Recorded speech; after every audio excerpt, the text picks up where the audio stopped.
All right, welcome to another episode of Bussin with the Boys. This is our football weekend recap. The playoffs are set. I'm sure we will talk about all the teams. Have to. All the teams that have momentum. We'll sprinkle because there is the locker room that takes place every Thursday morning. Wednesday, at 6 Thursday. Thursday. The NFL is Thursday, but we have a weird thing going on with the play. Stay tuned.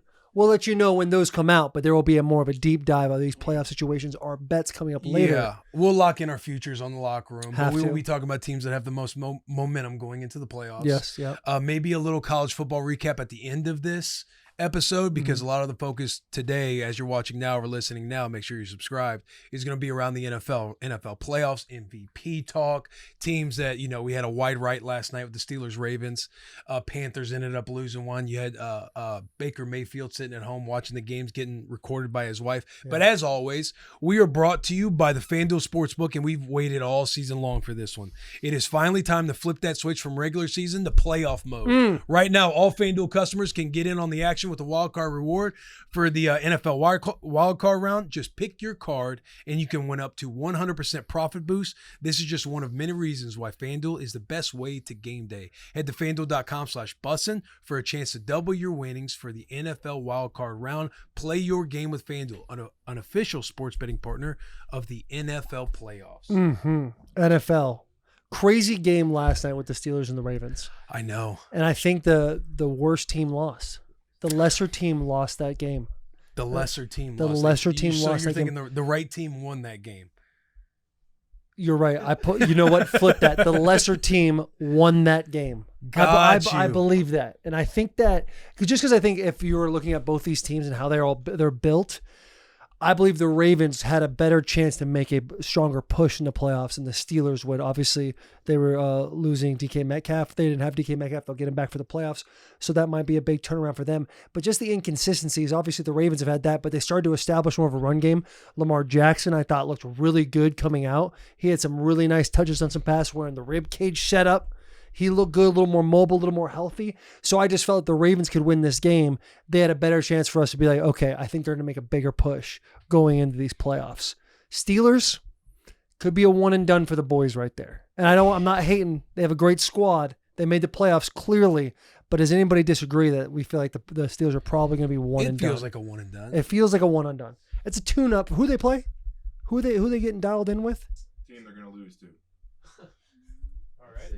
I thought you had the team. We know ball. Yeah, they play the Texans. You don't. So was I wrong? No. I'll take the Steelers over the Texans. You'll take Steelers over Texans? I think Aaron Rodgers showed that magic last night again. Like, he had the ball. It was vintage Aaron Rodgers. Drives down the field, ties the game, or takes the lead. He has those moments for sure, Yeah, but that Texans does. defense, now, as long as you delete the memory of them just playing the Colts, because Yeah. Riley Leonard went off on that defense. I think it's a good game for the Steelers. I like the Steelers. CJ Stroud sometimes has some stinkers too, so. I see. I'm not worried. Like, I think that, first off, I don't know what the total in that game is. I'm already taking the under in that game. But Will Anderson and Daniel Hunter on the edge. It's going to be very, very stressful for Aaron Rodgers to sit there in the pocket and be able to throw the ball. It'll remind me a lot of like the Browns, how they played the Browns. Was it last week, 2 weeks ago? When they were playing, they were more focused on getting away from that pass rush as they were trying to win that game. Yeah. Could be stressful for Stroud too, though. Highsmith was going crazy last night. Highsmith, I've been telling you boys. Have I not told you boys about TJ Highsmith? Watt was coming alive. Yeah. Had that pick there, that nice pick that just fit in the old bread basket. Yeah, no, I like the Texans. I personally feel like Texans have too much at all three levels defensively for Pittsburgh to get a whole lot going. Possibly not cross the 50. That's the kind of defense we might be looking at a game like that. At Aaron Rodgers. Hope you'd heard that. And listen, a huge fan of Aaron. Huge fan of Aaron Yeah, Rodgers. love the kiss blowing by Tomlin. Love all of that. Friend of the show. Friend of the show. I just feel like this is where the buck stops, and it stops here. I'm more so excited to kind of watch the Jersey Jerrys of the world, the Pittsburgh fans, the content that's going to come from this game, especially if they do lose. Right. Did you see who's the comedian that does the Ravens? Stav. Stavy, baby. Getting in the shower. Brutal. He said, fire them all. Let's get Joe Flacco in there. Yeah. GM, maybe the quarterback. He always has nice little things after the Ravens lose. He's Something like, about that Joe Flacco. He said, shouldn't Aaron Rodgers be in a dark room trying to figure out if he's not gay or not? Dude, he is extremely funny with those things. One game that I'm really looking forward to is Patriots and the Chargers. Patriots, man. I don't know. Jesse Minter's defense, he always keeps quarterbacks at like a QBR of like in the 60s, right? He has a way of neutralizing offenses, and I just feel like Herbert, there's got to be a time that Herbert gets a playoff game, the not winning playoff games off of his back. Right, the talent that everybody talks about him being. Yeah. Arguably in the top 5, always in the top 10, but if he's going to get over that hump, like this is a step. Yeah. This is clearly a step. You have to get a playoff game under your belt to Patriots, start not being labeled as more of like the Lamar Jackson field, that box you kind of get put in. Yeah. And the Patriots, they don't have like a outstanding pass rush, so you don't worry about the tackles being hurt there. Jim Harold Landry? No. Come on. You got one rusher. You got one rusher. That's great, but you can neutralize one rusher no problem. But you need help. You need game stunts. Blitzes coming. I just think about a Jim Harbaugh who's praying for snowfall. He's the only coach that lives in California. He's the only person that lives in California going to somewhere and being, I hope to God it's freezing outside. That's the type of cat that they're looking forward to playing, you know? Yeah, run the ball a little bit. You talk about Harbaugh. Yeah, listen. I mean, Mike Vrabel. Stud. They might fight at midfield. Do you think they could? Who do you think would win that fight? Braves.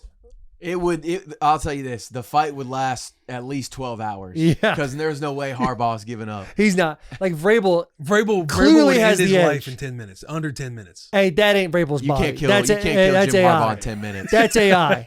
You can't kill what's already dead. Yeah. And also, I don't know if we have the clip we're going to post on the YouTube of me. I filmed him one time in the Titans weight room, punching bag a couple times. Not a lot of power. That's him just working on Not a lot of power when he's just throwing working on them. endurance. Does He Vrabel working have on- brothers? Yeah, he's pacing. He acts right like there. it. I'm sure Vrabel's a guy that acts like he's got 7 brothers. But is really an only child. He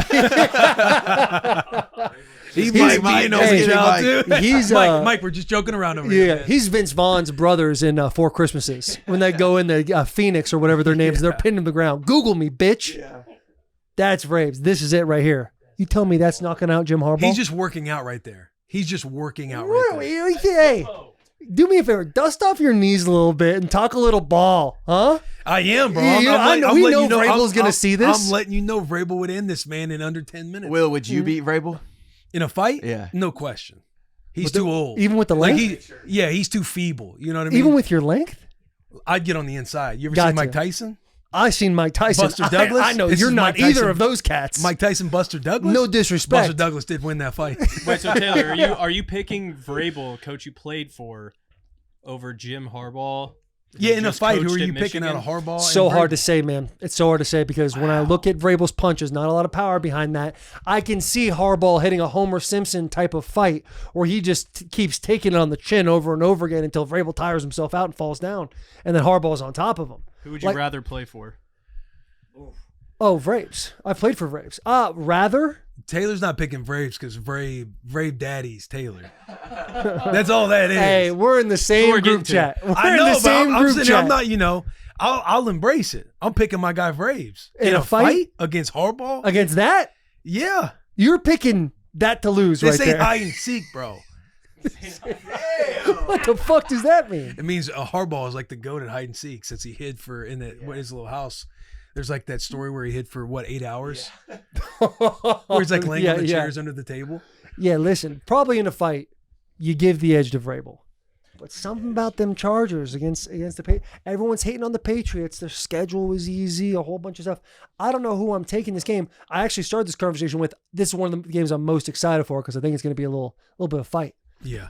Jesse Minter's defense can neutralize a great offense. They've done it all season long. So it's kind of like Another one, when you talk about Justin Herbert too, like another guy going into the playoffs, can he get it done? Is Sammy D. Sammy D with the Seattle Seahawks. Because One seed. Seattle with home field advantage. I tweeted out good luck to anybody that is going into Seattle that's going to try and beat this team. Because I think Seattle has got the path. Like to me, they are a Super Bowl pick of mine. yeah. That defense, they beat cats up. I just like to see Sammy D elevate a little bit. I feel like he's kind of like dwindled down the last 4 or 5 weeks of the season. I like to see him, push the ball downfield a little bit more. It'll come alive with Yeah. JSN. Look, there's only been one other quarterback with back-to-back 14-win seasons, right? I think there was like Tom 4 or Brady? 5. For 2 different teams, I think your stat is. Two different teams. Two different teams. Yeah. One quarterback. there's Two been- quarterbacks. Him and Tom Brady. I think there's 5 or 6 quarterbacks to ever have back-to-back 13-win seasons. Sammy D did it. I'm a big Sammy D believer. Friend of the show. Friend of the show. Friend of the show. And Seattle, bro. Like, that environment is going to be nuts. Because the noise all week on the internet is going to be like Sammy D. This is where he's going to crumble. Right. This is where Seattle. They have a bye week, so they'll get to rest. They're gonna play the winner of who is it's Tampa. Tampa's out. Panthers beat Carolina and They got the I wish we had a lowest. sheet. They got the lowest. I wish we had a seed, sheet with right? the playoffs. Yeah, throw up. Yeah, Ooh, they're going to play the Rams. not Tampa. NFC South, Carolina and the Rams. Then you A got third Green Bay. showdown in Seattle. I feel like that would be a good matchup for Seattle because the last 2 times, well, they beat them the last time they played, and then the first time they played, they should have won on like a game-winning field goal or something. The Seattle last time Rams they have been played was that fireworks crazy every overtime time. game, right? Yeah, That was the 15-leg Clay Matthews parlay, the moneyline Matthews parlay that hit. I like it. I like Seattle at home. Let me ask you this. Seattle at home, Seattle with that defense, and Sam Darnold, JSN in the playoffs. And the way they've been able to run the ball as of late. Yeah, don't sleep on Like, K9. Yeah, not sleeping on running the K9. running the ball in defense. That's Greg Olson talks about. Hey, that's what really matters when you get to the playoffs. And everybody's talked about Vrabel, Liam Cohen, Ben Johnson, but also Mike McDaniel, his second year with Seattle. Mike McDonald, his second year with Seattle. Yeah. he's a stud. You got Kubiak as the OC. Here's my fear, and I feel like I got a taste of it in 21 when we were the 1 seed, had a bye. You see it in these college and in the college rankings when you see like I think it's not or 1 and 9 teams that have had a bye. Yeah. That's what it is in college, which is completely different. College and NFL are two totally different things. But dude, You're talking Seattle, kids and men, dude. does Seattle slow down a little bit? They come out a little rusty having a bye. That's what I worry about. I feel Yeah. like it's completely different. It is completely different. I think Seattle's got all the momentum in the NFC for me. They're the Momentum. team number one with What stalls momentum. momentum? Time. That's what I'm saying. Ooh, That's yeah. what makes me a That's little bar. nervous about That the was a momentum. bar. By the way, Greg didn't even mention momentum yesterday on the broadcast. I know. And when you hit that group chat, I was like, I really didn't said- listen. yeah. I had the game up, but I wasn't listening to them. So I was like, oh, yeah, I hope he hit it. And then Dave Lewan hit me up, and he's like, ever since you guys have had Greg on, I love listening to his commentary because I feel like he's still talking to you guys. Like he's fun to listen to now. Yeah. And I was like, has he brought up momentum? And then Dave just went radio silent on me, so I assumed probably not. I listened to Patriots came out. They scored in 3 plays, and I texted Greg in our group chat. Yep. I was like, if the Patriots score, they go up 7-0. You let Joe know it's all. You about gave momentum. him. I gave him all what he to had say, to do was read what you wrote. and he hearted it. Yeah. So I'm thinking it's got to come. Oh, here it goes. I kind of waited after they scored. Then I'm like, okay, maybe, they're in the broadcast booth. They're going to commercial soon. Maybe he wants time to talk about this. So then I'm listening for when they come out, kick the ball off, and never came. He never talked about momentum. Yeah. Like, hey, losing to the Buffalo Bills was the best thing to happen to this Patriot team. It sparked a momentum that is going to be tough to beat going into the playoffs. And you see it right now flowing through the New England Patriots. See, I love that the Patriots play this week. I love that for them because of the momentum. If they had a bye, what happens? I don't know. Well, Vrabel was undefeated until Patriots, his first time with the Patriots. They had a bye. What happened? They lose. So now, with them going, if they can get over the Chargers hump, the Jesse Minter hump, the Jim Harbaugh tough guy hump. Who do you got? Let's stick in the NFC. Okay. Who is you? How would you label these guys or rank these guys with most momentum going into In the playoffs? NFC, most momentum, you give it to Seattle. Do you mind if I rank them? Yeah, Can I that's give what you- I'm looking okay, for. okay, all right. Looking for 1 through 7. Here. I'll go. It's tough because there's Seattle, big drop. Then I'll go the Rams.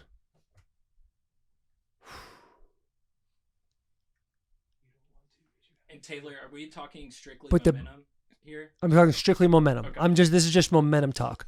For the sake of the show, I'll go a little fast. Okay, Seattle, big drop. Rams. I'll probably put the Bears in there right after that. Bears just lost to the Lions. Maybe they lost a little momentum. I know that's what was kind of hanging me up a little bit. Carolina, they're bottom.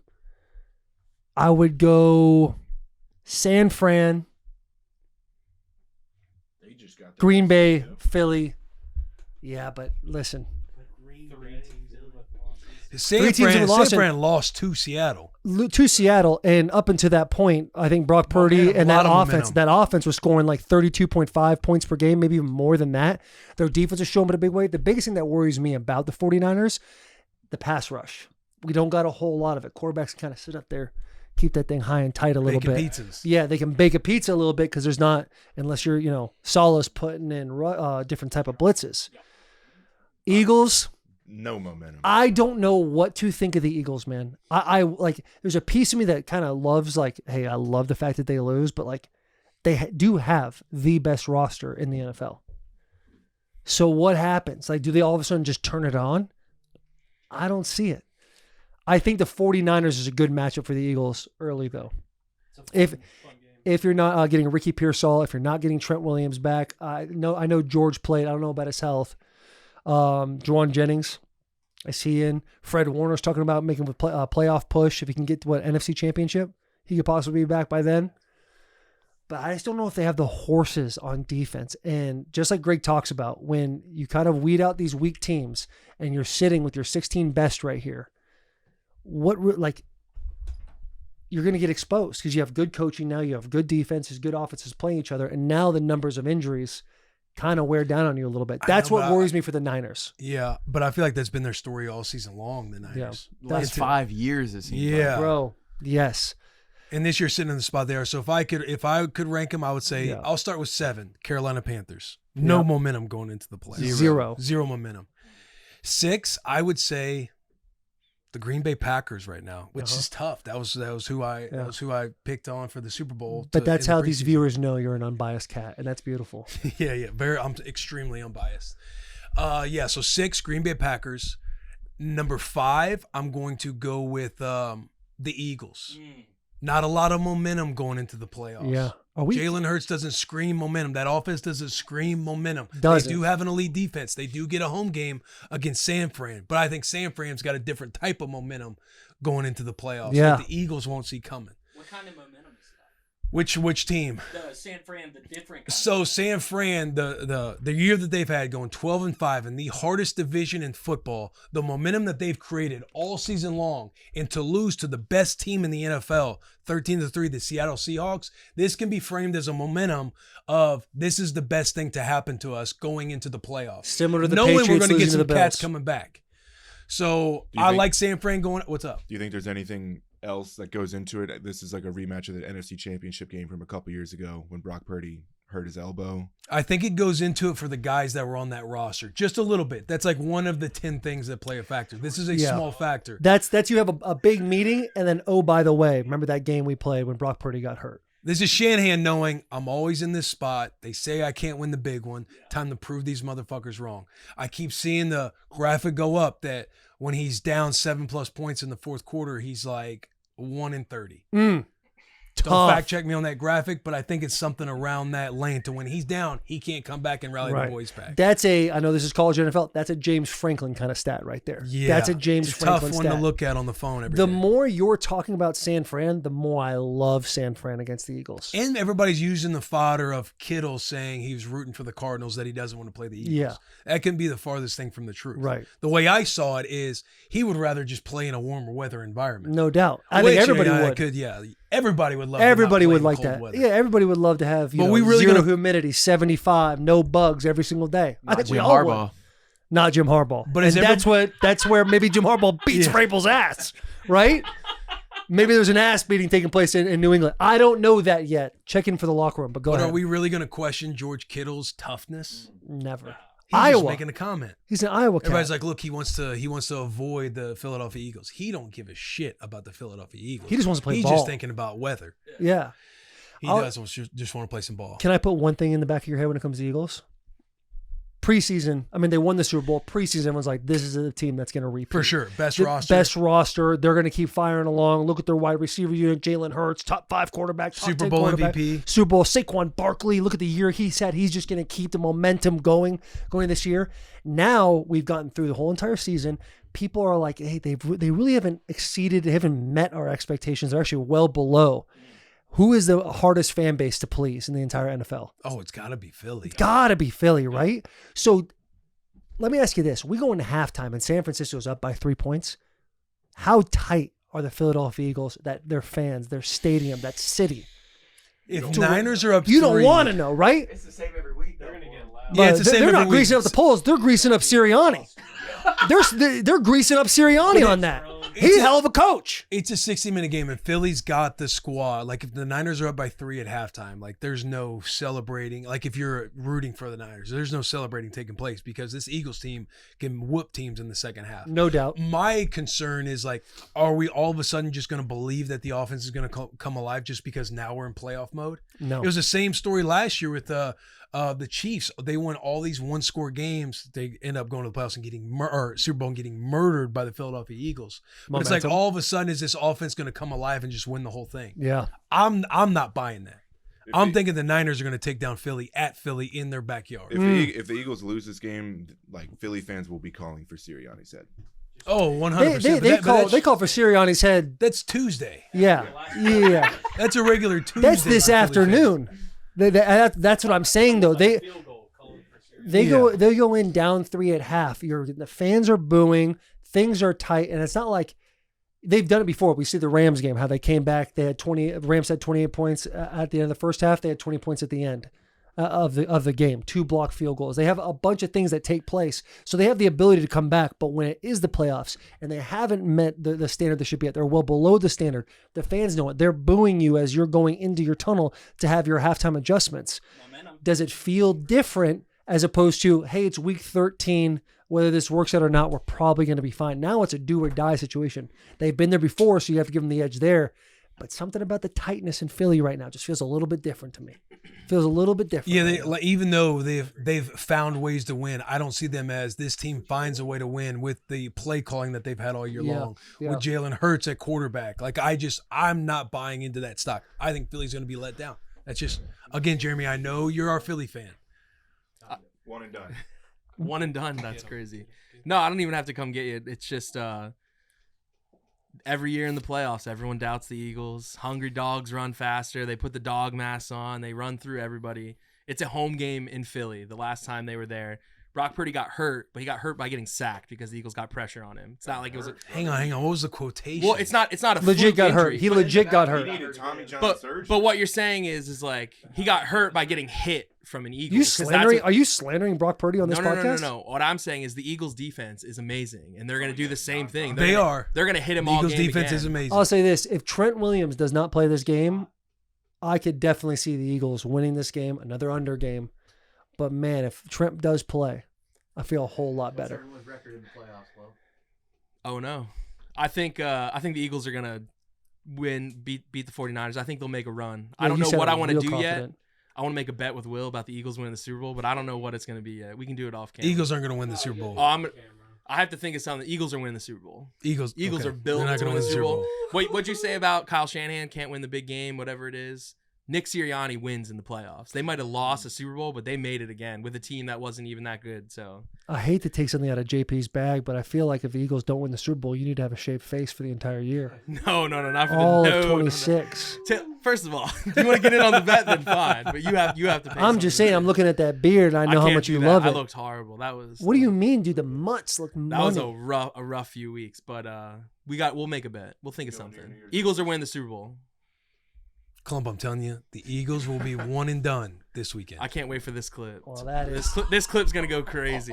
I might make sure Philly fans get an edit. This is gonna be good. Let's make a bet right now on camera. Yeah, what do we want to make? Oh, I haven't thought of anything. Yeah, see, we have to think. I almost feel bad that he's wanting to.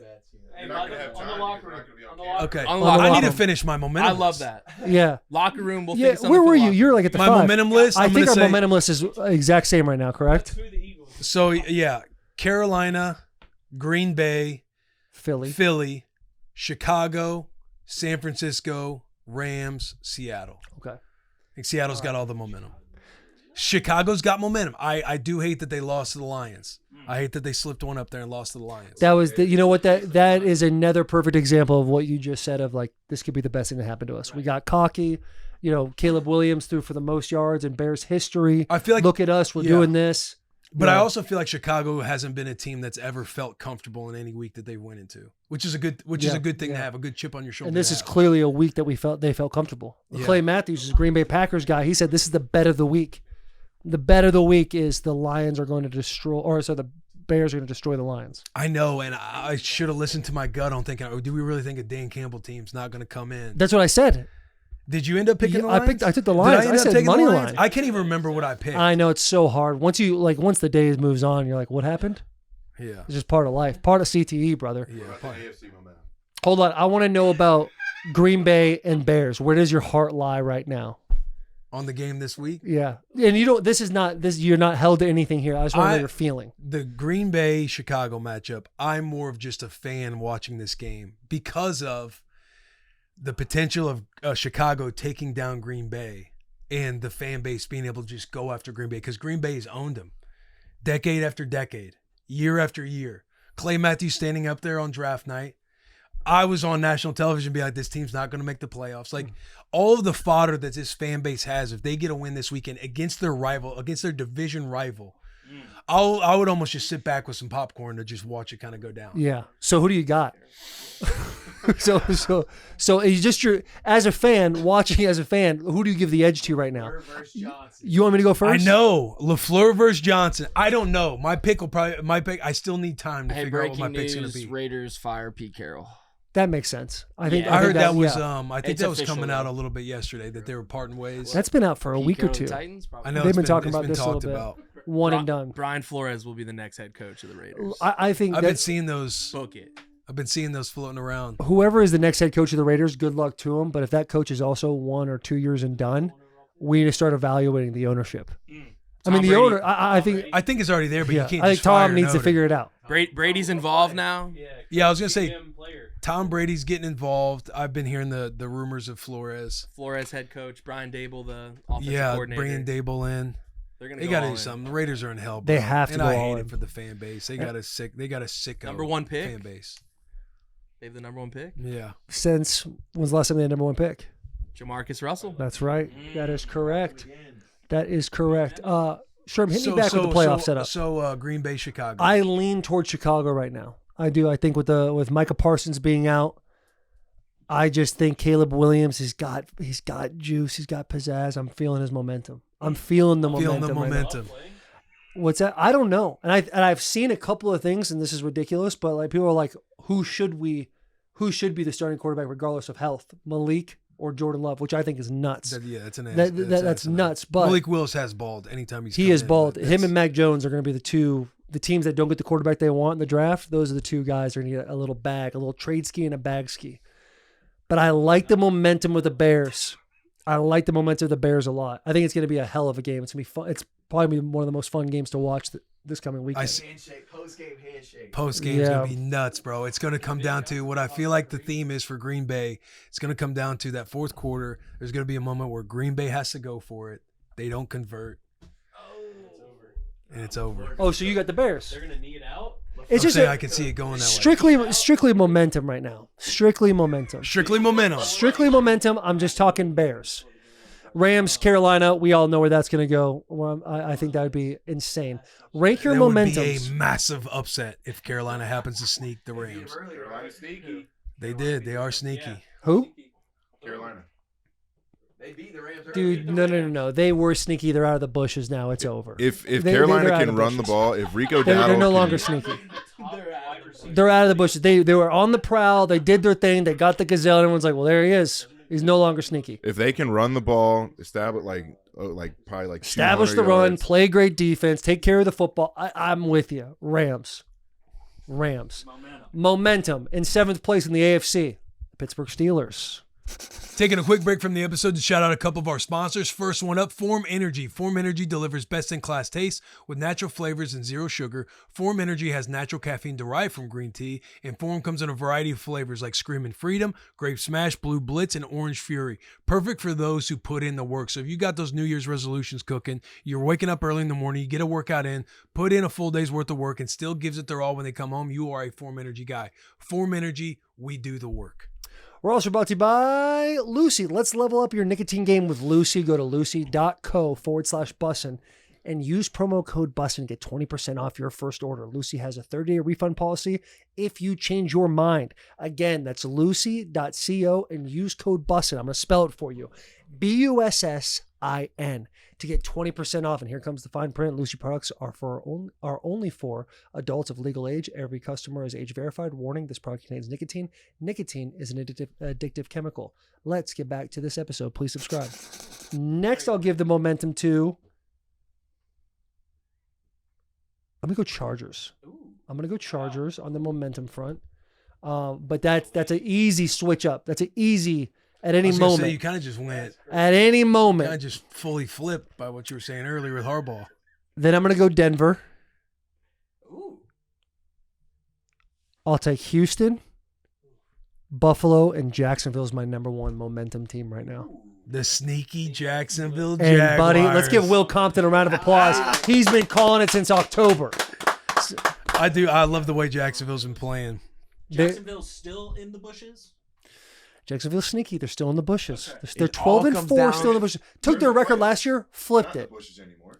Huh? They're in the playoffs. Oh, people No, still got they're them in the bushes. They're in the People bushes. still got them in the bushes. People It's don't- Jacksonville Jaguars. I'll tell you what. People are like, oh wow, they made it in the playoffs. That's crazy. I'll look it up. You do your momentum, but I'm going to figure out what the line is on this Chargers, how to open up. So my momentum is going to start off at number 7, the Pittsburgh Steelers. I feel like they don't have a lot of momentum going into the playoffs. Number 6, I'm going to say the LA Chargers. My number 5 with momentum is going to be the Buffalo Bills. Not a lot of momentum. A lot of the storyline is going to be like, hey, this is the year Josh Allen has to get it done. I don't see the Buffalo Bills having a lot of momentum, having the team capable of getting to the Super Bowl. Really? 4 on my momentum list is going to be Houston. I feel like I saw a couple things over the weekend. Again, Riley Leonard being able to score on them defensively. I do think that defense is the best defense. That's the defense you don't want to play in the playoffs. Are they going to, build offensively to win games throughout the playoffs? So I have Houston at number 4. My number 3 momentum team is going to be Denver, the Denver Broncos. There's a kind of a question mark on Denver right now. What's the question mark? The question mark is, Can they do it? Momentum. Question mark is, do they have the momentum?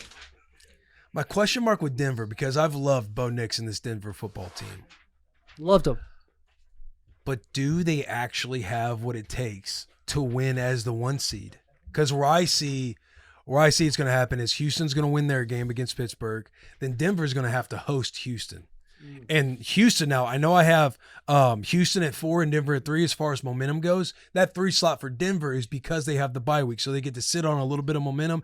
Houston will be creating some, taking down Pittsburgh and running an elite game defensively. They're going to be going into Denver with probably the better defense, even though Denver they have the most sacks throughout the league. Yeah, there's something about Houston and Denver. I think Denver statistically is better from a defensive standpoint. But who would you rather see? And they're both terrifying. I think you'd rather see Denver over Houston. Yeah, Houston feels like they have gladiators across the board defensively. Yeah.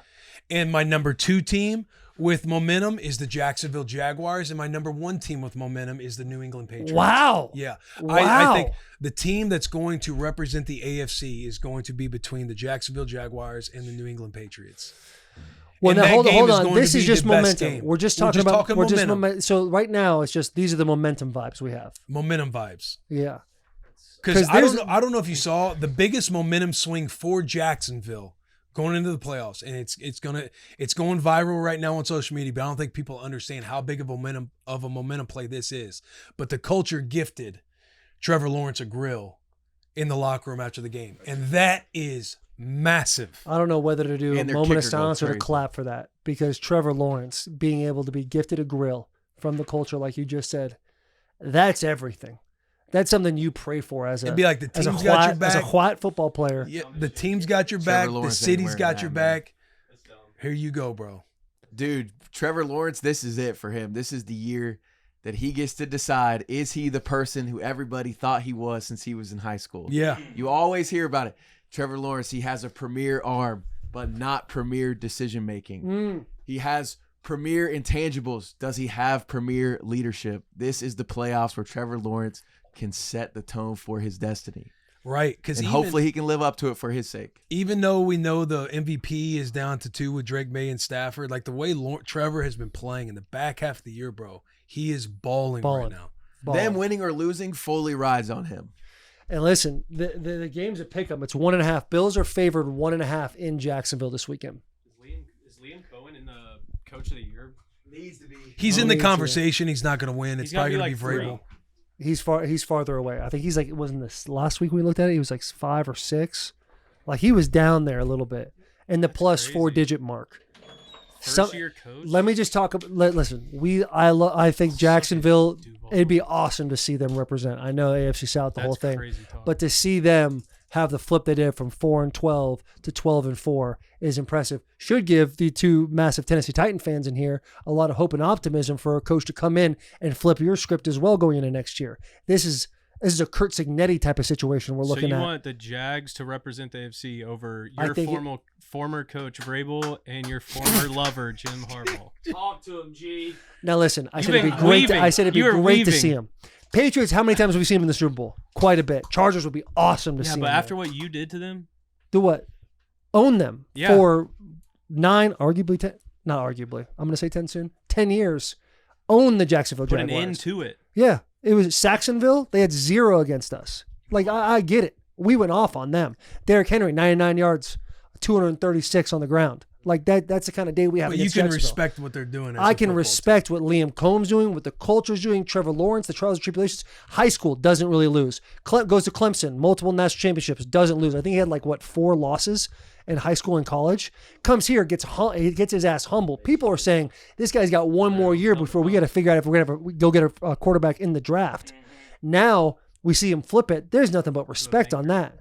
Nothing but respect in the Jacksonville Jaguars. I'm not concerned about the Jags, G. I did what I had my time against them. Now I'm just sitting back watching, and it's respectable to see. Yeah. But the Bills, man. I thought you'd take it to the grave. With Something about the Bills in the playoffs, not having Patrick Mahomes, Lamar Jackson, Joe Burrow, something about his ability to go and run through these cats. It's real. The most momentum ability that any of these teams has is Josh Allen and the Buffalo Bills. Is there a certain kind of momentum that comes from people sleeping on the Bills? Like, would that cause momentum? Yeah, it absolutely could. But that's all rumbling. That's in the ground. That's an earthquake. You start to feel something, what's going on here? And then you didn't know. Tectonic plates just tapped each other a little bit. Now Josh Allen and the Bills are coming. Oops. That's what takes place. I don't know. I'm not a Dragon Ball Z guy. I'm sure JP could say that. But this feels like a Super Saiyan type of thing. Getting the balls. Like, this feels like Josh Allen might be him. Josh Allen might be my team this year, actually. Goku? He might be Goku. Who do you think? You know what? I picked the Bills in the beginning of the year, and the more I'm talking about it, the more I'm looking at this slate, and I'm like, Josh Allen could just go what's it called? Super Saiyan on all these cats. And Goku is a great comparison. Okay. Yeah. I love that I found my way there because I don't know shit about Dragon Ball Z, but I could see the Bills taking it this year. So defensive back end, bottom 5 wide receiving group, take it. I could see them taking it. Go ahead, sorry. First round? I was gonna ask. Yeah, Bills play Jacksonville. Yeah.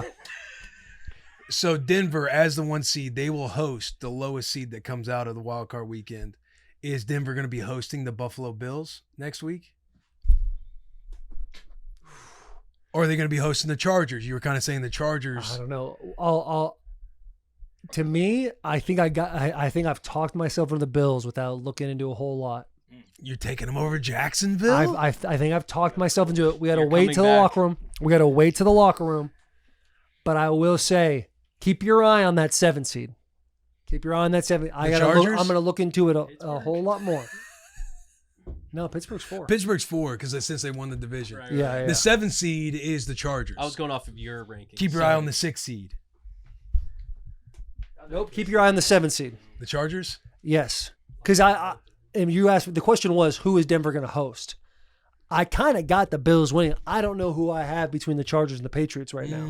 So that's where I'm like, keep your eye on that 7 seed. I'll let you know later. Tune in on Thursday. Tune in on Thursday. It feels like you have more bias with the Harbaugh-led Chargers and you do the Vrabel-led. Buddy, to be honest, I'm not biased at all right now. I'm just sitting here. You just actually like the Chargers team, or I actually think their defense is really good. I think Justin Herbert has a lot of pressure on him, but a lot of opportunity as well. He is a great quarterback.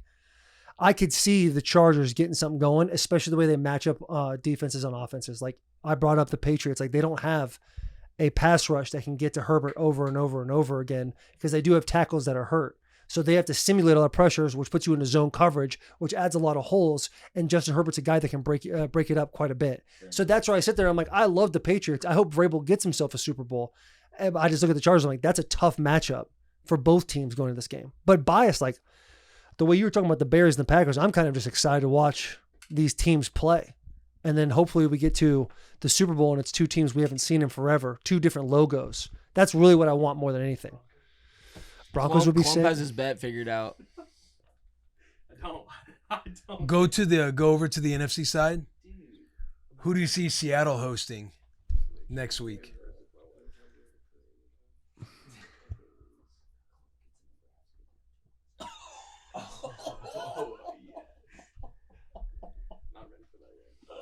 Buddy, it's the same thing. Keep your eye on that 7th seed because I think the 49ers, where I've talked myself into right now, 49ers beat the Eagles. But, I mean, the Packers. I know. I don't know what it's to make so of. I don't know hard. what to It's make so of the hard to see Bears because this is other than the Panthers. No disrespect to the Panthers, Darren Bates, those boys up there. They've had a year I think nobody really saw coming, even having a chance to make it into the playoffs. But other than them, it's really like whoever's on that day, and that's what makes these playoffs so fun. Is it's like the Seahawks to me are the best team in the NFL. The Seahawks can fall to any of these teams besides the Panthers. They can fall to any of them. That's what I'm looking at. Yeah. Stacked Oh, yeah, playoffs, bro. and it's fun. And people have been on the NFC, but it's like the AFC too, dude. I feel like the AFC is coming alive. It's coming alive, and we got momentum out the ass right now. Every team's got momentum except for the Eagles. But it seems like they don't give a fuck about momentum. Real quick note, and I know we're in the NFL, we're not in college, but you noticed how we just had a full conversation about the NFL playoffs and never once we questioned the structure of it. Just wanted to put that out there. I do have something to say about the NFL please. playoffs. I do. Oh, More momentum? Clean take? This is just a thought. It might be a clean take. Should a team that goes below 500 be able to host a playoff game? I do like the proposal. I forget what team was about to do it. And the Maybe it was Panthers are 8-9, Lions? and they're hosting the 12-5 Rams. Yeah, yes, because they won their division. That's how they have it set up. I feel I know how that's the I know way. how Win it your works. division if you want I to know home how. playoff I'm game. fully aware of the process. I'm just saying, like, do we maybe need to look into that? Do we really want I don't hate it. eight Win and your 9 game. team hosting a 12-5 team? I mean, I don't hate it. It's just because there used to be years where it was like the NFC least. Like sometimes there's bad years for certain divisions and stuff like that. That's a but fair point. It's a fair point. I don't think it's broken. It's just something I wanted to bring up, and it seems like I know where it stands. Majority against me. I feel good about that. I don't see the best teams in the playoffs. Yeah. I see. I think the Panthers should still be in the playoffs because they won their division. My question is the hosting a home. Yeah, games. I don't have like a strong opinion on like, hey, it has to be this way, but I would rather see like the Rams should be hosting the Panthers this weekend. Like you're going by overall record as far as how the seeding goes. Yeah. Maybe by momentum. I don't hate that idea too, because then Week 18 games would be more important. Teams would be playing for like home field. Some teams bench their starters knowing that they're not going to win their division and stuff like that. Like they're set in their seed. So if they could, knowing they're seed. already slotted. So you could be right. You're onto something. You're kind of swaying me now that I think about it. Eagles could have the 2 seed with the Tyler starters. So that's your team, Club. That's true. That is yes. It's gonna be so interesting to see what the Eagles do because there's a world where they just slow walk their way to the Super Bowl and just drag everybody into the depths and just be like, oh, this is where we live. Welcome. They even talk slow. They're the sloth of the NFL. But anyway, Let's get into some tier talk. grab some tier talk. Grab some tier talk. Fans chiming in. You want a chance to be featured on the show? Just hashtag tier talk with whatever your thought could be. NFL playoffs, MVP, who's going to win, getting something off of your chest, venting a little bit. Just hashtag tier talk for a chance to be featured on the episode. But this first one comes from Lorenzo, big_Papa_Zoe on X. Raiders fan, sadly, do you take a QB number 1 or do you trade the pick for more picks? Build up the O-line and other needs. Also, shout out Mitch Carsley. Need some recaps for flag. Hashtag TierTalk, @Bussin, @Sherms. Shout out Lorenzo. I think the clear answer here is you need to take quarterback. I think you need to take quarterback in the situation. It's so tough with the Raiders, man. I feel Fernando. like they have there's just so many holes. Like that's not the whole draft and everything else is like not my game, but my very first thought is like, why not trade back and get more draft capital so you can try and build out a roster. And also I think deal in Max Crosby. No doubt. Okay, so two teams that have a lot of holes. Our Tennessee Titans have a lot of holes all over the place, but they have a quarterback. So now you can go and fill those holes. The Raiders, unless they're willing to spend a whole bunch of money, next year is going to be another rebuild year for them as well. Get the quarterback. If you see there's a quarterback in this draft, you take him, eat it, and try to draft as well as possible while grabbing people in free agency. That's where if you could have a great team, if you don't have a quarterback, you're going nowhere. You just said Mac Jones and Malik Willis. Those are two hot names on the thing. That's a great point to my point, bringing back my point. I like that. I think you sign. That's a clean take. That's a clean take by Mitch Carsley. I feel like you sign one of them, and like Mac Jones, they're both still very, very young, but like they got rid of their best receiver in Jacoby Myers, sent him to Jacksonville. Their only receiving threat is Brock Bowers and Michael Mayer. Like you need an outside guy. I feel like they need an outside wide receiver. They just drafted a running back in Ashton Genty. Mm-hmm. I don't know if they want to get rid of Max Crosby because he's their only thing on defense. Granted, you'd get a lot more for him, but like I think you need to sign one of those two and then just like have a stupid amount of money to like spend in the offseason. I haven't reached out to Max, but it definitely feels outside looking in that there's some anger taking place between the team and him. There's been friction going on, There's going friction around through headlines and graphics and how he left the facility and last week basketball because he hoops. wanted to play. Yeah. Clean take. Clean take. We're just trying to be clean about our takes right now. Yeah, clean That's take. Clean take. all. But yeah, I like that. I like getting a guy, but I also like drafting a guy, developing a guy. Who are you bringing as your coaching staff? Is it Flores and Dable? Like if those are the two cats you're bringing in, that would be awesome. Maybe go get Jameis Winston. Ooh, what about a trade for Joe Burrow? Ooh. A trade for Joe Burrow would be massive. That's you throw everything out the window. You think man. that would be like you think that would be a player for player Joey trade? B. That's a great take. It's a Joe- clean take by Jeremy Klump. You think it'd be Joe Burrow for Max Crosby? Like you think it would just be That's Max- not a 1-for-1. Like Max he's a defense player of the year caliber player, but we're talking about Joe Burrow. Like Joe Burrow's a franchise. What do you think you need on top of that? You want to keep Max if you can. And I think if you had the opportunity and you're the Raiders, I wouldn't be like, give him your draft. Yeah. We'll take Joe Burrow. We'll go spend money in free agency. Now you're looking at a team that's like, yeah, we might be making the playoffs here. What's up, you Spill? I always get nervous with these lids. Dude, I'm with you. Every time I grab them, because you don't got a straw. It'll leak on you. It'll leak. It'll drip. Yeah, It'll drip. pet peeve of mine, dude. Dirty take. Yeah. Dirty take. Yep. We got another tier talk for you guys. Joe Hollister at Joe Hollister 37 on X. Hashtag Tier Talk. How hard is it to play a game you know means nothing? Don't know if you guys ever went through it, but that's always interesting to me. New Year's resolution was to read more. I know Willie One Shelf is off to a hot start. Oh yeah, you reading? I read a couple books. Nice. I'm in the middle of 2 books. I've joined the 40 plus Caucasian women, year-old, to read the Let Them theory. I know it's a hot one for the older women. And then Terminal List. Terminal List. I'm on page 124 of Terminal List right now. The first one? The first book. I'm reading that too. Dave got me that for Christmas. Jack Carr? Yeah. Yeah, sent me an entire box with the entire series. No shit. So there's like, 10 books?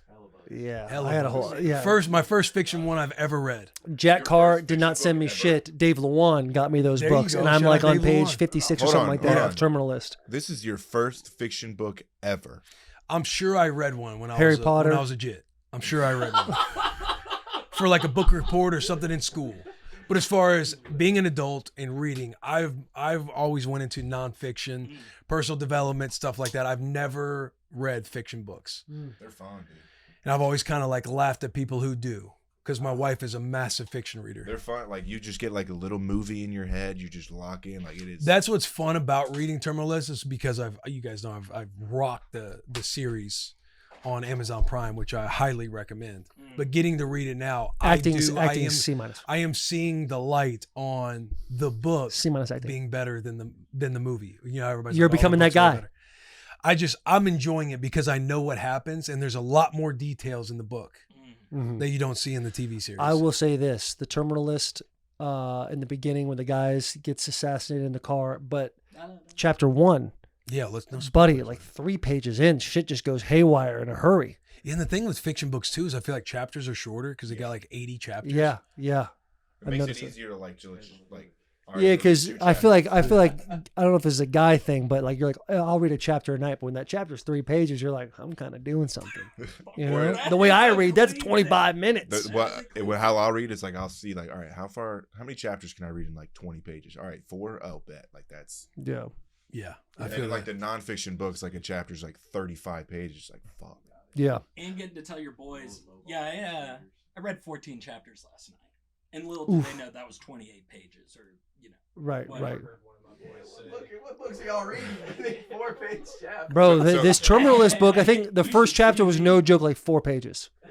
It was like 1 flip, 2 flip, next chapter. Yeah. So how hard is it to play? No, a game? it's chapter 1. I saw it because So I was like, what the? How hard is it to play a fucking... game you know means nothing? Have you ever been in that situation? Yeah. Same. Yeah. A couple times. For me, it was never hard to play in a game that meant nothing because I always had to think of it as you're playing for the next season. You're playing for the next staff. Or if that staff is going to be there, you're trying to build as much equity as you can with that current staff and put good stuff on tape. For me, I've only been in that situation like 1 or 2 times, and we were playing the Saints week 16. This is when there's 16 games, or week 16 or 17. There was one more game after this, but because it was an NFC opponent, this game really didn't matter to make the playoffs. It was Houston or whoever the next week that really mattered. So going into the game, I think Derek only played like a half. AJ only played a little bit, and I played the entire game. And that second half was very difficult for me to play because I was like, well, I can't come out. Because the playoffs were already... The playoffs weren't started yet, but we were in a position where, hey, this NFC, we're AFC team playing the NFC. The way these things are, if we win or lose this game, it has 0 effect on whether or not we make the playoffs. The thing that makes matters the most is this last AFC South game we're going to play. Yeah. So these guys played like a half, and then they took them out. And then I was still playing. That second half was difficult. So it felt more like a preseason game for you. Felt more like a preseason game, but it mattered. And we were in December. It mattered for everybody watching. It counts. You're in regular games. So that was more difficult for me. Preseason's hard to play in, but games that don't matter, no, it's not really that hard to play in. Momentum going into next year is very important with those. Oh, yeah. Yeah. It's all about momentum. Momentum going into next year, what do you mean? Well, hey, it might not mean anything. But as far as momentum goes, going into next year, it means everything. We're building on our momentum. That's just my take. Okay. It might not be a clean one. Okay. Not the cleanest. Not the cleanest take. Not the cleanest. This one comes from Steven at Sergeant. Is that Sergeant? SGT? Sergeant Scuba 22, hashtag TierTalk. Are we serious about MG breaking the sack record? Might be the softest thing I have ever seen since Charmin came out with toilet paper. I also think NFL records are out of control. Little parentheses. The first left-handed 27-year-old to make 5 catches for 25 plus yards while jacking off. Unquote. Clean take? Dude, I don't know what the hate is for Myles Garrett not getting the sack record. That's nuts. Dude, Myles Garrett breaking the sack record. And I love Strahan being like, I got it in 16 games. He got it in 17 games. Right. But again, Myles Garrett, generational pass rusher. Generational talent. Possibly the greatest, when his time is up, possibly the greatest rusher that we will ever see. The fact that he got this record on the Browns, who are never playing... They're always playing from behind, so teams are always running the ball in the second half. He's the entire game plan when offenses are going out there and scheming against him offensively. Dude, he is a stud. Yeah, it's monumental. Yeah. What Myles Garrett was able to accomplish, and you brushed over it. If you're on a team that never plays with a lead, it is impossible to beat the sack record, and that's exactly what he did. He's an alien. He's an alien. He's got a pipe on him, too. Pipe. Dog. Yeah, that's a got a clean Bible. take. That's a clean take. So yeah, Myles Garrett, his record. Listen, brother, I think that's unbelievable. What's charm and soft about Myles Garrett going crazy about Myles Garrett's I guess track they kind record? of thought it was Dude's like a baller. like Joe Burrow. I guess kind of like fell. I don't know if that's kind of how. Doug, that's a real sack. He beat. For He got sure. around the tackle. But I think that's what might be kind of like how Brett Favre did the same thing for Strahan. Like I feel like they're trying to equate it that way. I think I'm all on board that this is an unreal record. Yeah, Like, he's the Favre fucking set. Strahan thing, I can definitely get behind. Favre kind of waddling off to the right and falling down, and Strahan touching him. I can get behind that conspiracy theory. Nothing about this, to me, was him not earning that sack record. 17 games, I get it, but let's not forget that like 2 games prior to that, he had no sacks. Like he had the opportunity in like early December to beat the sack record, being 1 game away from doing it. People were big mad about them stopping the game too. I don't know if you guys have a take. Yeah, on I saw that. Jamar Chase And the head coach, what's his name? Something Taylor. Zach Taylor was super mad about it too. He didn't think they should have stopped the game for him breaking a record. So Didn't Zach Taylor just get fired? I don't think so. I think he's back. No, I think they're keeping him. Yeah, they were talking about That's what leads me to think that Joe B's not going anywhere. What do you guys think though? Stopping a game for a big record being broken, good. For LeBron. I mean, I see both sides. I see both sides. If you're going to do that, you're the referees, and you just tell the coaches, "Hey, if he does get the sack record, we're gonna stop the game." Because I think that's what they were most mad about is they didn't say anything. But clearly, it should have been a penalty, whatever it was. Okay, give him the penalty, but that is something that should be celebrated. Bengals should decline the penalty out of respect. Obviously, it's a game. Yeah. All the rules are the same. Like you want to see them the same, and treat them equal. Everything else. But if that game meant something, I could understand Coach Taylor's sentiment on the whole thing. But the fact that game meant nothing, like Myles Garrett getting the sack record, then that's like besides Bengals fans and Browns fans, that's why the casual fan tunes into that game is to see if Myles Garrett gets the sack record. We were texting about bets right before the noon slate hit, and I was like, "This is the bet," and it was Myles Garrett over 0.75 sacks, so he had to get 1 full sack, and I was like, "This is." As This far is the as one. stopping it, like, did they fully stop it and like do a ISO camera shot on him at like center field? Half the team came on the field. They're celebrating. He's dapping guys up. Okay. they ran a ceremony, baby, like a mini ceremony. Okay. I was at the Cowboys Thanksgiving game where that DB broke the pick 6 record. No. Deron Leonard, is that what you said? Bland. But all they did was just like ISO him on the sideline and announced it over the intercom. That's usually what happens. That's probably Yeah. Again, I get the sentiment Coach Taylor's talking about. The only reason I don't necessarily care is because that game meant absolutely nothing. Yeah. Where you got to be, coach? Yeah. Like you're going to Cancun after this. Yeah, run It's the all ball. good. Let's get out of here. Yeah. I got the last tier talk. Last tier talk comes from Connor at ZCG2015. Hashtag tier talk. Which would be a bigger FU to the Titans organization? Vrabel AJ Brown Super Bowl or Henry AJ Brown Super Bowl? P.S. 2026 New Year's resolution is to grow my brand, Gridiron Gilly, with followers, likes, and engagement. Well, shout out Gridiron Gilly. Shout out Chasing a Dream. That's what we want out here. Henry AJ Brown Super Bowl will not be happening this year. Can't do it. Ravens didn't make the playoffs. So I guess the bigger FU would be the Vrabel AJ Brown Super Bowl. Yeah. Vrabel's success in general is always got. Yeah. I feel like it kind of keeps Titans fans up a little bit. Every win that Vrabel gets is an FU to the Titans organization, which is tough. It's Yeah, tough sledding. the success that team has had, which Wait, what? Jack just Clum's over here pointing at me like, "Go ahead, say something." I'm like, "Yeah, it'd be Vrabel, obviously. In my opinion, it'd be Vrabel. That would hurt more. Even just seeing one of these individuals get a Super Bowl. We've already seen AJ win a Super Bowl and be in a Super Bowl. If Vrabel's in it, especially after the current state of the Titans and how things transpired 2 years ago, yeah, I'd be happy for him though. I'm not gonna sit here and like cry over spilled milk. It's like, good job, Braves. Come back on the bus, talk about it. come back on the bus and talk about it. Chop your piece off like a man. Yeah. Be a man. Be a man of your word. Still searching for that bowl. Yeah, gotta have it. Gotta have it. What on the subject of Vrabel, New England Patriots, does anybody have strong opinions on the MVP with Stafford and Drake Maye? I think after this weekend, last week Drake Maye, this week it's now Matthew Stafford. Just swing the pendulum. Yeah, I mean, I'm swinging like FanDuel Sportsbook right now. You see how they went I think Drake Maye was the clear front runner. Minus 300 something odds last week. Yes, and then it was everybody else. Now I think Drake Maye was plus 140, and then Matthew Stafford was minus 175. I understand it. Like, this is when the race is so tight between two individuals. Whoever has the better game, it's going to flip. And Matthew Stafford, was it four touchdowns? I think he had 4 yesterday. Yeah. He had 4 yesterday. It's like, yeah. He just has significantly more touchdowns than Drake Maye this year. Like that's where it's getting out of hand. Because the argument for Drake Maye is, look what he's doing with his receiving core that he has, and I think that is a hell of an argument. What's that? And it's year 2. And it's year 2. All that. It's like Stafford. I think his stats have gone above and beyond. Right. Where you now need to look at it and be like, okay, yeah, Stafford's the guy. Now they both Rams lose and the Patriots win, or vice versa. I think that has a massive implications. This week is everything. What worried me for Drake Maye was when I saw that Tyler Shuck has more 300-yard passing games than Drake Maye, which is like 1 or 2. And I'm like, if you're going to have – and Drake Maye definitely deserves like the MVP. He's played phenomenal.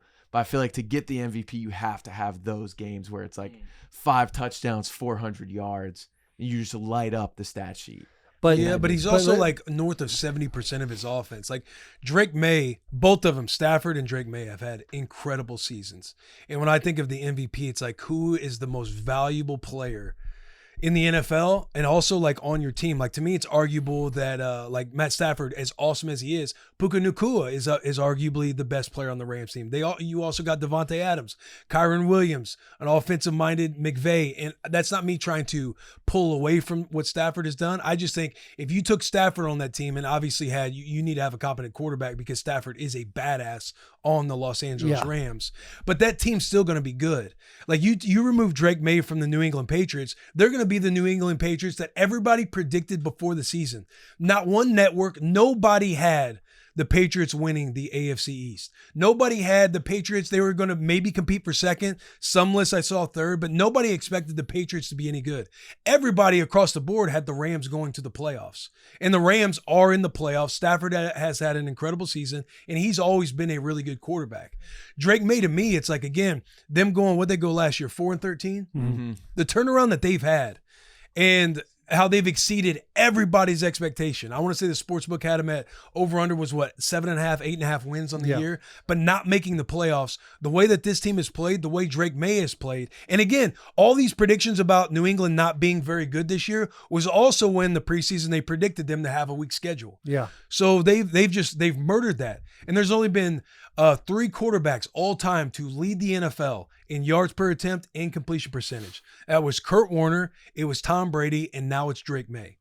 And again, you can get into the weeds and the numbers on all of it. There's arguments for both sides. I just think Drake Maye is the most valuable player in the NFL, and especially for his team. Everything you said I agree with, but the stats is the part where it starts to separate for me. It's 15 more touchdowns, and I think less interceptions, correct? Same amount of interceptions. Yeah. That's where I sit back and I'm like, yeah, okay. I took because I agree. You're right. No, but the whole argument of like a week NFL schedule, it's like, bro, it's the NFL. Yeah. Like, I know, everyone's I hate fucking this. good. It's the worst That argument. pisses me off. If it's college, I completely understand the college thing. What really hurts it too is getting to play the Jets twice, and they had 0 interceptions all like. But even a lot of people had the Jets over the Patriots coming out of the division this year. And Matthew Stafford played in the hardest division in all of NFL this year. And again, Stafford, the Rams got 3rd in their division. Mm-hmm. And again, they still made the playoffs. But the Patriots, like everybody, it was the Bills and Josh Allen. Everybody, us included, like we kind of predicted that, Patriots could probably compete for second place, but everybody saw it as a very much this is Josh Allen. This is Josh Allen, the Bills. This is their year to win the Super Bowl. Right. And they're now sitting there. They were fighting for the 1 seed the last week of the season, but they're sitting there with the 2 seed. What was their overall record? 14-3. Yeah. Yeah, I mean, they've exceeded everything. And you talk about numbers, and again, when you get in the weeds, it's like stats. Stafford had an unreal year. But I took a screenshot of one off of Next Gen Stats. But Drake Maye passer rating by situation. Overall, he's first with 112.9 QB rating. 20-plus deep balls, 20-plus yard deep balls, he's first. Under pressure, he's first. On the road, he's first. When trailing, he's first. Inside the pocket, he's first. Outside the numbers, throwing outside the numbers, he's second. Past the sticks, he's first. Verse zone coverage, he's first. Verse under pressure versus the blitz, he's first. Sub packages first.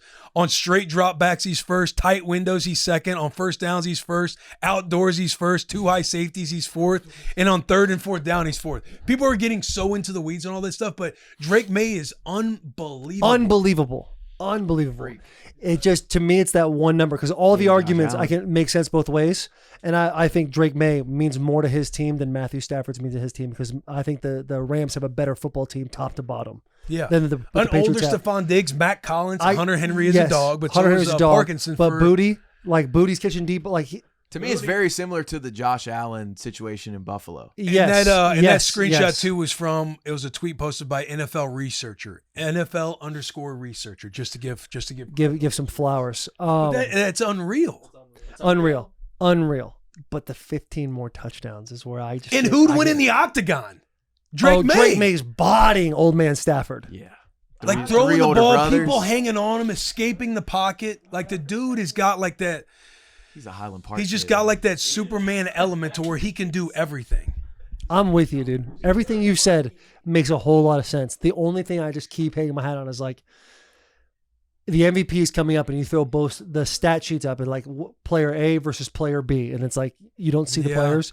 You're going to pick Stafford every single time. And that's what sucks, because I do think Drake Maye, what he's been able to do, when we went to their training camp this year and we looked around at the talent level, being in locker rooms like that, we're like, oh, this is the team that's going to compete for second place. Like, they don't have necessarily the roster to be successful. Yeah. Kudos to them.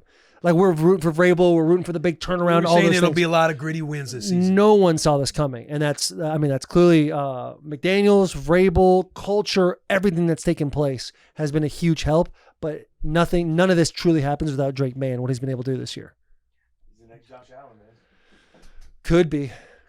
Drake Maye wins MVP. Matt Stafford wins Offensive Player of the Year. What sucks too is there's been some cats that have unbelievable years, like Christian McCaffrey, JSN. Yep. I'm sure I'm missing Myles somebody Garrett else. But defense, they'll never win the MVP. But I'm saying, I'm dude, he beat a record, like this massive record. I think there should be some sort of like consideration for MVP. No. Send him to New York. No. He should be in New York. Not on the Browns. We got a wrap. Not on the Browns. Let me know in the comments. Does Myles Garrett deserve some sort of consideration for MVP? Broke us all-time sack record that's been held for 20 years. That's not a clean 20 take. plus threes. Hey. It's a conversational take. It's a conversational take. All right, let's get into the Jim Beam custom segment, the taste of the offseason. Right now, my friends, it's time to taste the offseason, brought to you by Jim Beam, because when your team gives you lemons, you make Jim Beam and lemonade. Do I need to read the ad read? That's it. We gotta pretend we're pouring one out. We gotta pretend we're pouring one out for the Tampa Bay Buccaneers. Pouring it out. We can pour it on the side. We're gonna have a drink for him, but okay, we'll pour it on the ground. Got it. Possibly a moment of silence. Moment of silence. Let's have a moment of silence for the Tampa Bay Buccaneers. Thank you, Tampa Bay. Can I just walk you through the Tampa Bay Buccaneers for just a moment? Yeah. Early in the season, Baker Mayfield was kind of an MVP frontrunner for a little bit. He had four last drive comebacks to win games. Early in the season, I think 4 of the last 6 games. Injuries started to take place. Mike Evans, he catches himself a soft tish issue. Who's the running back? Bucky Irving. He catches himself an injury. He's out for the big meat and potatoes of the season. Baker Mayfield, you see right before the bye week, he's got a shoulder issue going on. He's playing the Houston game. He falls on his knee. He can tell he's in a lot of pain, but some guy's standing over him, and he won't let that happen, so he stands up and gets in the guy's face, comes back and wins that game. Boys, they had everything right in front of them, and now they're in Cancun. So our hearts, our souls, our prayers, and our thoughts go out to the Tampa Bay Buccaneers.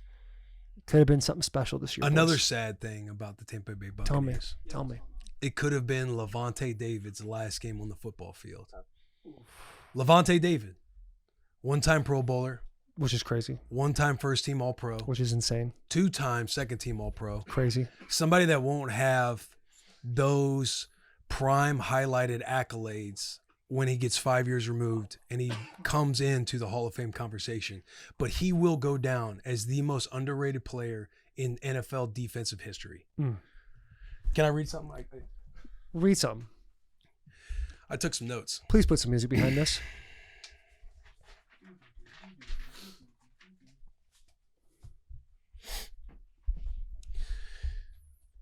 As far as Bucks, all-time leader, he leads in forced fumbles with 33. Derek Brooks is second with 25. Fumble recoveries, Levante David has 20. Rondé Barber, somebody that we all know, was second on the all-time list with 11. Tackles for loss, 177. The next closest guy was Gerald McCoy with 79. When you look at Levante David, he's had 35 career takeaways. That's in company with two guys, Ray Lewis and Brian Urlacher. 40-plus sacks. It's 35 career takeaways and 40-plus sacks. Only three guys have ever done that. Ray Lewis, Brian Urlacher, and Levante David. He's one of two players with 1,500 tackles, 40 sacks, and 10 interceptions. One of four players with 40-plus sacks, 30 forced fumbles, and 10 interceptions. I read the Pro Bowl, first team All-Pro, second team, most underrated defensive player of all time. Wrote that twice. In college, two-time All-American, Big Ten linebacker of the year. He's the Big 12 newcomer of the year because he only played 2 years, and it's like number 5 top time or all-time in leading tackles behind like Barrett Root. I think he's second to Barrett Root, who played all 4 years. But Levante David will have a strong case, and he will be argued because if he never gets in, this will be something that everybody argues for the rest of time is on if Levante David should be in the Hall of Fame. Every stat you had about him and the people that were either in front of him or right behind him, all Hall of Famers. Yeah. And you didn't even bring up his greatest accolade, which was 26 tackles against the Michigan Wolverines in 2012. Ooh. 26, if everybody 27 in this tackles. room had half the heart that Levante David did, we would have beat that Michigan Wolverines team. Boys, Bo Pelini talking about Levante David. We have a very special guest about to come on the show in a span of less than a minute. So we are going to jump off. Can I just say this one again? God. One of two players with 1,500 tackles, 40 sacks, and 10 interceptions. The only other guy is Ray Lewis. Gold jacket him. Give it to him. I had to say that again. Can I add Ray Lewis. Ray Lewis, bro. Can I add one 35 thing career takeaways and 40-plus sacks. Only 3 guys have ever done it. Brian Urlacher, Ray Lewis, and Levante David. Mm-hmm. No, you're absolutely right. Come on, man. He should be a Hall of Famer. Should be a Hall of Famer. I wonder if he's going to play another year or not. Can I add one thing on the Bucks? So their fans, it was a rough end of the year, but they can savor knowing that they have Baker Mayfield still next year. He'll be back. They got some good pieces. They might lose a future Hall of Famer, but the Bucks do have a good roster. Deep wide receiver room. Bucks fans should feel happy. 8-9 won the division this year, so they got a chance next year. You got a chance. You always got a chance in the NFC. I'll tell you what, the Saints are going to be better next year. The Saints are going to be a better squad next year. Falcons, we'll see who their next head coach is. Anyway, anywho, we got to go. Yeah. Bussin' with the boys tomorrow. Kyle Whittingham's coming on the show. Kevin Byard, Chicago Byard. fans. Come on. Buckle up. Let's have a good one. Big Big hugs, tiny kisses.